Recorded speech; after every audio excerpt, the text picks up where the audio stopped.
నేటి బాలలే రేపటి పౌరులు. కానీ నేటి సమాజంలో మారుతున్న అలవాట్లు, సాంకేతికత విద్యార్థులను పెడదారి పట్టించే ప్రమాదం ఉంది. ఈ నేపథ్యంలోనే జాతీయ, రాష్ట్ర మరియు మెదక్ జిల్లా న్యాయ సేవాధికార సంస్థల ఆదేశాల మేరకు నర్సాపూర్ తాలూకా కేంద్రంలోని పిఎన్ రెడ్డి హైస్కూల్లో ఒక వినూత్న న్యాయ విజ్ఞాన సదస్సు నిర్వహించారు. మండల లీగల్ సర్వీస్ కమిటీ ఆధ్వర్యంలో జరిగిన ఈ కార్యక్రమానికి ముఖ్య అతిథిగా Narsapur court AGP D Sridhar Reddy హాజరయ్యారు. ఆయన విద్యార్థులను ఉద్దేశించి మాట్లాడుతూ చట్టబద్దమైన అనుమతులు లేకుండా రోడ్లపై వాహనాలు నడపడం ఆత్మహత్య సదృశ్యమేనని హెచ్చరించారు.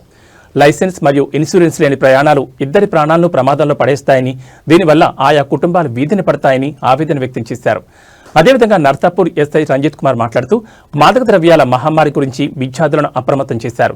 స్వామి వివేకానంద జయంతిని పురస్కరించుకుని యువత దేశం గర్వించే స్థాయికి ఎదగాలి తప్ప వ్యసనాలకు బానిసలు కావద్దని కోరారు. ఇక ప్రస్తుత కాలంలో సెల్ ఫోన్ల వాడకం పెరిగిన నేపథ్యంలో సైబర్ నేరాల పట్ల విద్యార్థులు అప్రమత్తంగా ఉండాలని సూచించారు.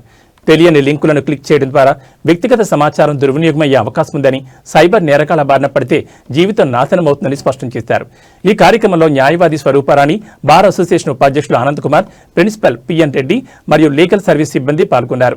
విద్యా దశ నుండే క్రమశిక్షణతో చదివి చట్టవిరుద్ధమైన పనులకు దూరంగా ఉండి తల్లిదండ్రుల కలలను సాకారం చేయాలని అతిథులు సందేశాన్నిచ్చారు. విద్యార్థులు పెద్ద సంఖ్యలో పాల్గొని చట్టాలపై తమ సందేహాలను నివృత్తి చేసుకున్నారు. ఈ సదస్సు స్థానికంగా మంచి గుర్తింపు పొందింది.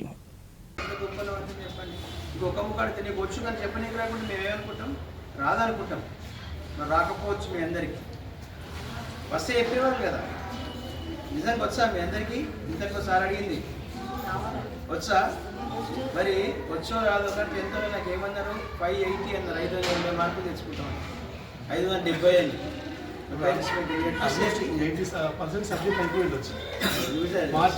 సెకండ్ డివిజన్ ఇప్పుడు పోలీస్ డిపార్ట్మెంట్ వాళ్ళు, చట్టం డిపార్ట్మెంట్ వాళ్ళు కూడా చక్కగా మనకు వివరించారు. అవన్నీ తెలిసినా కూడా మీరు పాటించిన స్థితిలో ఉన్నారు ఇప్పటివరకు కూడా. కనుక మనం వాహనాన్ని నడిపేటప్పుడు ఏం పాటించాలి, మనం ఏం కలిగి ఉండాలి, భవిష్యత్తు దానికి ఇంకా ఇన్సైట్స్ కూడా కలిగి ఉంటాయని చక్కగా చెప్పినందుకు అందరూ కూడా ధన్యవాదాలు. విద్యార్థులు కూడా చెప్పినటువంటి విషయాల మీద అవగాహన 100% తెలుసు, కానీ వాటిని పాటించడం ఒకటి తెలుస్తాం కానీ కొన్ని పాటించాం. రోడ్డుకు ఎడమవైపే నడవాలి 100% నీకు తెలుసు, కానీ నడవం, కుడివైపు నడుస్తాం.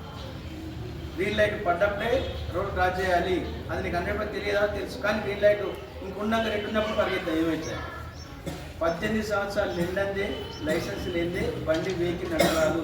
తెలియదా? మీ అందరికీ తెలుసు కదా. దీనిలో 20 మందిని చూపిస్తాను మీరు నడిపించింది, నాకు అన్నం కూడా వెహికల్ నడిపిస్తుంది.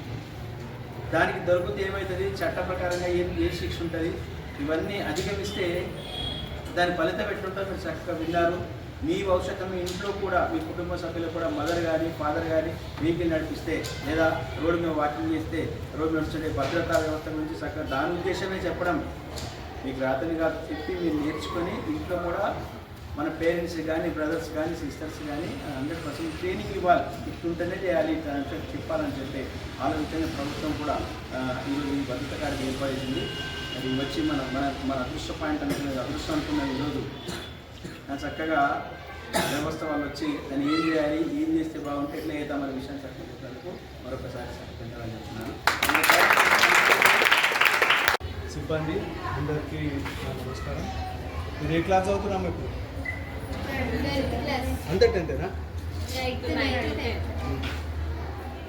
ఇంతసేపు ఆడుతున్నాం మనం. ఆడుతున్నారు అసలు గేమ్స్ ఆడుతున్నారు. ఏమేమి ఆడుతున్నారు? గేమ్స్ ఏమేమి ఆడుతున్నాం? గేమ్స్ వెళ్ళేవా చెప్పండి. ఏం ఆడుతున్నా అసలు? టీవీ చూసి సెల్ ఫోన్ చూస్తున్నా ఆడుతుందా? ఏం ఆడుతున్నా? బోలతో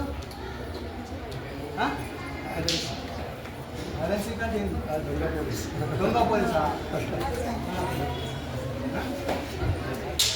దొంగ పోలీస్ కాదు. మీరు అందరూ హెల్తీగా ఉండాలంటే కబడ్డీ ఆడండి, రన్నింగ్ చేయండి, క్రికెట్ ఆడండి, ఖోఖో ఆడండి, వాలీబాల్. ఫిజికల్ ఫిట్నెస్, ఆరోగ్యం ప్రొటెక్షన్ చేస్తే మన దగ్గర కోట్లు ఆస్తులు ఉన్నట్టే. అంటే ఆరోగ్యంగా గట్టిగా ఉండే రోజు చదవండి. చదువు పక్క పెట్టద్దు, మంచి చదువుకోవాలి, మంచిగా ఆడుకోవాలి. ఇట్లా మీరు రాష్ట్ర స్థాయికి, జిల్లా, దేశ స్థాయికి పోతే స్పోర్ట్స్ కోటాలో కూడా మీకు ఉద్యోగాలు వస్తుంది.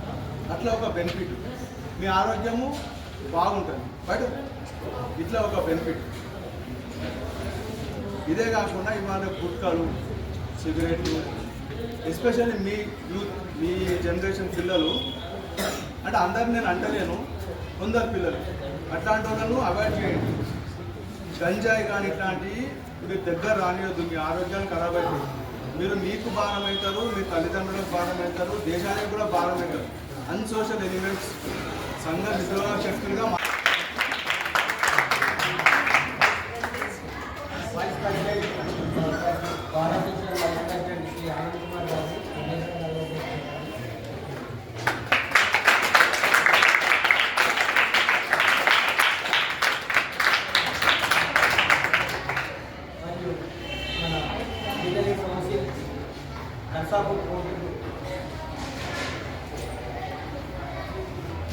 అంటే జైలు వాళ్ళకి కానీ ఇతర వేరే వాటికి కానీ లీగల్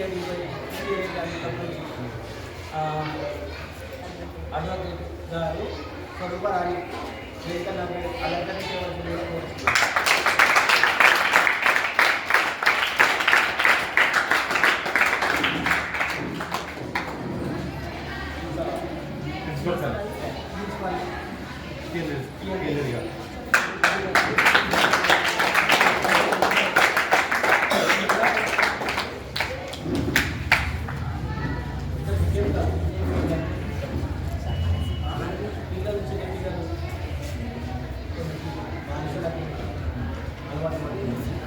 మళ్ళీ అలాగే తల్లిదండ్రులకు చెప్పకుండా బండి తీసుకొని రోడ్డుపై తెలుస్తున్నాను. చిన్న వయసులో రోడ్డుపైకి బండి తీసుకొని పోయి ఇబ్బంది మరియు పెద్ద పెద్ద కాలేజీ ఉంటాయి, డిగ్రీ కాలేజీ, మరి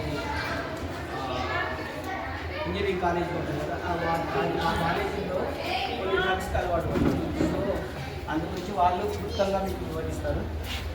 ఇప్పుడు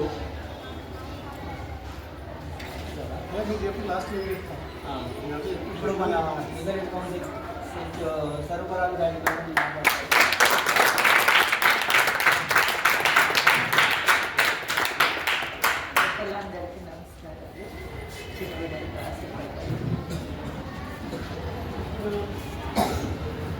సార్ అన్ని విషయాలను చిన్న వయసులో సోంపులు గుట్టాలు మీ ఏళ్లలో తల్లిదండ్రులకు అలవాటు ఉంటుంది. ఆ అలవాటుని బట్టి మీరు కూడా అలవాటు చేసుకునే అవకాశాలు ఉన్నాయి. బాల్య వివాహాలు అంటే మన అక్కలు కానీ అన్నయ్య వాళ్ళు కానీ ఎవరైనా కుటుంబంలో మేనత్తల పిల్లలు కానీ బంధువులే కానీ చిన్న చిన్న వయసులో పెళ్ళిళ్ళు చేసేస్తూ ఉంటారు. వాళ్ళు కొన్ని తల్లిదండ్రుల అనారోగ్యాల దృష్ట్యానో మరో దృష్ట్యానో మరో కోణం నుంచో ఆలోచించి త్వరగా పెళ్లి చేస్తే ఒక బాధ్యత తీరుతుంది, మేము చనిపోతాము బ్రతుకుతాము, వాళ్ళకు ఉండే వాళ్ళ బ్యాలెన్సింగ్ కోసం వాళ్ళు ఆలోచిస్తూ ఉన్నారు. ఆలోచించి ఈ చిన్నతనంలో వివాహాన్ని చేయడానికి ముందుకవుతున్నారు. కానీ మనకు మామిడి పండ్లు అంటే చాలా ఇష్టం కదా, ఇష్టమేనా? మరి దూరకాయలు అంటే మంచిగా ఇష్టంగా తింటాం. మరి పిల్లలు అంటే నోళ్ళు పుక్కుతాయి. ఇంకొంచెం ఇదిగా ఉంటే పుల్లగా ఉంటే అవి పక్వానికి రాకుండా ఉన్న పరిస్థితిలో ఉంటే నేలకేసి కొడతాం. అవునా కదా? అది తినగలిగితేనే తింటాం. పక్వానికి వచ్చి పంపించాలని చెప్పి ఈ డేస్ని అబ్జర్వ్ చేసి మీకు చెప్పడానికి మమ్మల్ని పంపించింది. కాబట్టి భారత ఉన్నత న్యాయస్థానం సుప్రీంకోర్టు ఆదేశానుసారము తెలంగాణ న్యాయస్థానం హైకోర్టు వాళ్ళ ఉత్తర్వుల ప్రకారంగా ఇక్కడ ఉన్న కోర్టులలో జడ్జెస్ వాళ్ళ ఉద్దేశపూర్వకంగా ఈ అవేర్నెస్ క్యాంప్ కల్పించారు.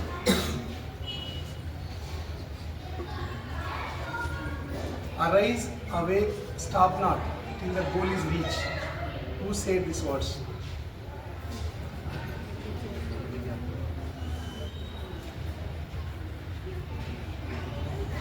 చెప్పు, తప్పైనా సరే.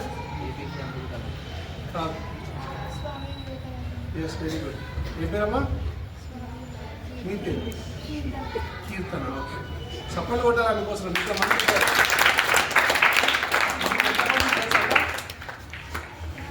మీకు ఇప్పుడు ఎంతమంది తెలుసా? 33 మెంబర్స్ ఉన్నారు. 33 మెంబర్స్లో ఆల్మోస్ట్ అందరూ చెప్పాలి. అది యూత్కి మెసేజ్. దాని అర్థం ఏంటి? అరైజ్ అంటే మేల్కో, అవేక్, స్టాప్ నాట్, ఎక్కడ ఆపు, టిల్ గోల్ ఈజ్ రీచ్. నువ్వు ఏదైదామని అనుకుంటున్నావో అక్కడికి చేరే వరకు నువ్వు ఎక్కడ ఆగొద్దు. అంత స్ట్రెంత్గా, అంత నాలెడ్జ్ఫుల్గా ఉండి చేయాలి. ఇది మీకు మెసేజ్. ఈ మెసేజ్ రోజు పొద్దున గుర్తు చేసుకుంటే మీరు ఎర్లీగా లేస్తారు, చదువుకుంటారు, బాగుంటుంది. స్వామి వివేకానంద చెప్పింది. ఆయన యూత్ డేస్లో ఉన్నప్పుడు ఆయన చికాగోలో మీటింగ్ చెప్పినప్పుడు ఈ వర్డ్స్ చెప్పింది. సబ్జెక్టులకు వద్దాం. మీకు సబ్జెక్టులు చాలా చెప్పవచ్చు, కానీ కాకపోతే ఇలా స్పెషల్గా ఏమన్నదంటే ఈ మోటార్ వెహికల్ యాక్సిడెంట్ల గురించి, తర్వాత ఏ వయసులో మనము మెచ్యూరిటీ గుర్తించింది భారతదేశ ప్రభుత్వము చట్టాల ద్వారా మనని 18 సంవత్సరాలకి మనం ఒక మెచ్యూర్ మైండ్ అవుతాం కాబట్టి ఆ మెచ్యూర్ మైండ్లో నేను గుర్తిస్తారు కాబట్టి అప్పుడు మిమ్మల్ని రికగ్నైజ్ చేస్తారు. అప్పటిదాకా మీరు యూత్ కిందకు ఉంటారు కాబట్టి మీరు అప్పటిదాకా చేయకూడని ఆ తర్వాత చేయాల్సింది. 18 సంవత్సరాలు నిండిన తర్వాత ఫస్ట్ మీరు చేయాల్సిన ఏమేమి చెప్పండి. మీరు ఏమేమి తీసుకోవాలి? డ్రైవింగ్ మీ ఫాదర్స్కి ఇప్పుడు బైకులు కానీ కార్లు కానీ ఉన్నారు కాబట్టి చాలామంది తీసుకోరు. ఈ అవేర్నెస్ మీ పేరెంట్స్ కూడా మీరు కనిపించాలి. ఏమని చెప్పాలి అంటే బండి కొనగానే RC registration, licence, insurance, pollution ఇవన్నీ ఉంటాయి. ఇవన్నీ చేసినాకనే బండి రోజులు తీసుకోవాలి. ఇవి లేకుండా మనం ఎన్నో చేస్తున్నాం, ఎన్నో క్రైమ్ ఇప్పుడు మా దగ్గర ఉన్నాయి. కుదిరితే చచ్చిపోయినట్టుకో 304A పాత ఐపీసీ ప్రకారంగా అది 7 సంవత్సరాలు. ప్రూవ్ అయితే ఒక 10 మంది ఉన్నారు, అందరూ చూసినప్పుడు కుదిరితే అది ప్రూవ్ అయితే 7 సంవత్సరాలు శిక్ష. అదే నువ్వు నడుపుచ్చిన వాడు ఇట్లా పడ్డాడు, దెబ్బలు తాకినన్ని రోజుకోపోయినాయి, చేతుల కాళ్ళకి 337. అది సింపుల్ ఇంజరీస్, అది 2 years పనిష్మెంట్. అదే వాడికి గుద్దగానే బాగా స్పీడ్గా తగిలింది, కాళ్ళు విరిగిపోయినాయి, చేతులు విరిగిపోయినాయి అనుకో 338, అది 3 సంవత్సరాలు. ఈ విధంగా మోటార్ వెహికల్ యాక్సిడెంట్ ప్రకారం ఉంది. కాబట్టి మీరు కూడా అవేర్నెస్ ఏంటి, మీ పేరెంట్స్ కానీ మీ ఫ్రెండ్స్ కానీ మీకన్నా సీనియర్స్ ఉంటే వాళ్ళకు కూడా చెప్పాలి. చెప్తేనేగా తెలిసేది. మేము వచ్చి మీకు చెప్తేనేగా తెలిసేది. కాబట్టి మన సైంటిఫికల్ ప్రకారంగా గవర్నమెంట్ జీవో ప్రకారంగా తీసుకొచ్చింది 18 years అయితే మెచ్యూరిటీ అని చెప్పి గుర్తించారు. ఇందులో ఇది ఎవరి వెట్లేరు వస్తుంది. వెళ్తారా సిగ్నల్స్ నుంచి? మీరు సిగ్నల్స్ వెళ్ళినప్పుడు రెడ్ సిగ్నల్ పడ్డ తర్వాత ఎంతమంది డైరెక్ట్ వెళ్ళిపోతారు? వెళ్తారు కదా చాలామంది. రెడ్ సిగ్నల్ పడ్డది నీకు సైడ్ అంటే ఆపోజిట్ సైడ్ గ్రీన్ సిగ్నల్ పడ్డట్టే కదా. వాడు అక్కడి నుంచి ఇటు వస్తాడు. ఫర్ ఎగ్జాంపుల్ ఇదే ఉన్నాయి సంగారెడ్డి రోడ్ నుంచి అక్కడ సైడు ఏది తూప్రాంగ్ సైడ్ వెళ్ళేటోళ్ళకు గ్రీన్ సిగ్నల్ పడ్డది. మీరు ఇక్కడ నుంచి అటు వెళ్ళాలి మెదక్ సైడ్. రెడ్ సిగ్నల్ పడ్డా మీరు మూమెంట్ స్టార్ట్ చేసారు. అక్కడోడు ఏమనుకుంటాడు, నాకు గ్రీన్ సిగ్నల్ అని ఫాస్ట్ వస్తాడు. వచ్చి మీకు గుద్దడం వల్ల మీకు ఏమైనా ఇంజురీ అయినా ఏదన్నా అయినా వాంది తప్పు అంటారా మీకు తప్పు అంటారా? వాందే కదా తప్పు, మీదా తప్పు? ఏం తప్పు చేసినట్టు మీరు? రెడ్ సిగ్నల్ పడ్డాక కూడా సిగ్నల్ క్రాస్ చేసారు. క్రాస్ చేయడం అంటే మీదే తప్పు కదా. వాంది ఏమైనా తప్పు ఉందా? వాడు స్ట్రైట్గానే వస్తుండు, వాడి రూట్లో కూడా వస్తుండు, వాడు చేసిన తప్పు ఏముంటుంది? ఏం లేదు కదా. కాబట్టి ఇవన్నీ మనం మన ఫ్యామిలీకి చెప్పుకోవాలి. తర్వాత ఇంకోటి ఏం చేస్తామంటే యూటర్న్ తీసుకుంటాం. యూటర్న్ ఇప్పుడు అంటే మీకు కొంచెం ఐడియా ఉంటుంది కాబట్టి ఇటు మెల్లగా ఇండికేటర్ వేసుకొని వచ్చి టర్న్ తీసుకుంటారు. ఇప్పుడు ముసలోళ్ళు పెద్దోళ్ళు ఉంటారు, వాళ్ళకి ఇవి ఐడియా ఉంటాయా? ఏం చేస్తారు వాళ్ళు? యూటర్న్ ఆడుందంటే ఈయనకి ఇట్లనే పోతారు, చక్కగా మలిపేస్తారు. మలపడం వల్ల ఎంత ఇష్టంకి వీడు మలుగుతుండా చేస్తుండా అన్నది ఏమైనా ఐడియా వస్తుందా? అదే ఇండికేటర్ వేసుకుంటే ఆడు ఎటు టర్న్ అవుతుందో అనేది ఇండికేషన్తో తెలుస్తాయి కదా.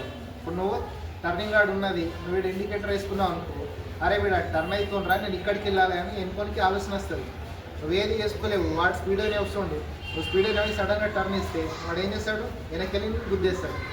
అవునా కాదా? అప్పుడు తప్పు ఎవరిది ఉంటుంది? మీదే కదా.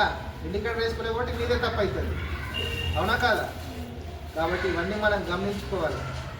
అంతా రోడ్ సేఫ్టీ దేనికోసం చెప్తున్నాం? మనం డైలీ కూడా బండి వాడకుండా కానీ కారు వాడకుండా ఏ ఫ్యామిలీ కూడా ఉండలేదు. ప్రతి ఫ్యామిలీలకి బైక్ అని ఉన్నది, కారు ఉన్నది. అవునా కాదా? కాబట్టి మీరు మీ ఫ్యామిలీ క్లియర్గా చెప్పాలి. రోడ్ సేఫ్టీకి సంబంధించిన ఇవి ఉంటాయి నాన్న, ఇట్లా మనం వెళ్ళాలి, వెళ్తే మనకు సేఫ్టీ ఉంటుంది, లేకుంటే దాని ఇబ్బంది అయితే మనకి ఎలాంటి ఇన్సూరెన్స్ రాదు, లేకుంటే మనదే తప్పైతే అన్న విషయాలు ఏవైతున్నాయో అవి మీరు మీ తండ్రులకు కానీ మీ అన్నలకు కానీ అందరికీ తెలియజేయాలి. ఓకేనా? అర్థమైంది కదా? ప్రతి విషయాన్ని కూడా మీరు మీ అమ్మ నాన్నలకు చెప్పాలి. ఇప్పుడు లాస్ట్ నుంచి కారుకు సంబంధించి ఏమేమి చెప్పినా నేను చెప్పరా? లేవు ఇంకా కూర్చో. నెక్స్ట్ అక్కడ లేవు.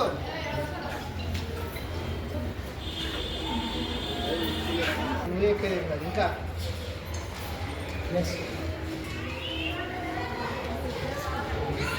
విన్నారా లేదా? ఇంకా ఇంకా ఈ మంత్ మొత్తం రోడ్ సేఫ్టీకి సంబంధించింది అవేర్నెస్ కల్పించడం కోసం ఏర్పాటు చేసిన ప్రోగ్రామ్స్ ఉన్నాయి మాది. దాంట్లో భాగంగా రోడ్ సేఫ్టీ అంటే ఏందో మీకు ఐడియా ఉందా? అంటే ఏంటి అర్థం? రోడ్డు మీద సేఫ్ వెళ్ళడం మీద అంతే కదా? రోడ్డు మీద సేఫ్ వెళ్ళాలంటే మనం ఏమేమి చేయాలి? ఒక్కొక్కరు ఒక్కటి చెప్పండి. మీకు తెలిసింది ఏందో నాకు అర్థమవుతుంది కదా. అమ్మా చెప్పమ్మా, చెప్పేం కాదు. రోడ్ మీద నడుస్తాము తిరగడానికి ఉంటారు.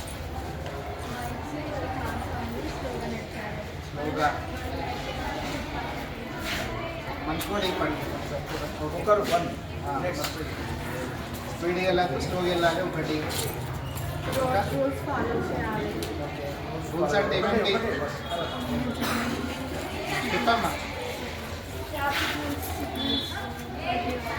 సిగ్నల్స్ పాటించాలి.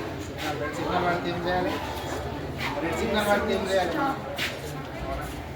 నెక్స్ట్ డ్రంక్ అండ్ డ్రైవ్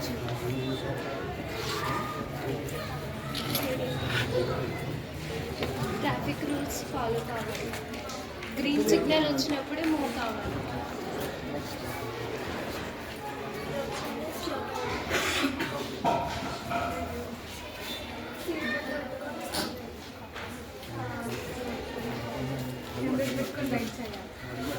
తమ్ముడు మీరా?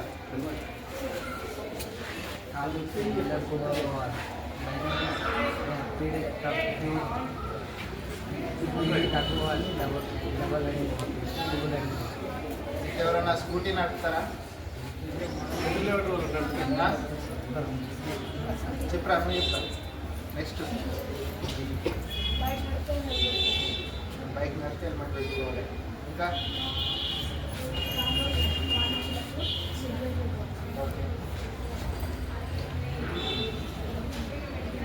రిపీటెడ్ అవుతుంది. టర్నింగ్ కార్డ్ చూసుకోండి. ఇంకెవరైనా చెప్తారా?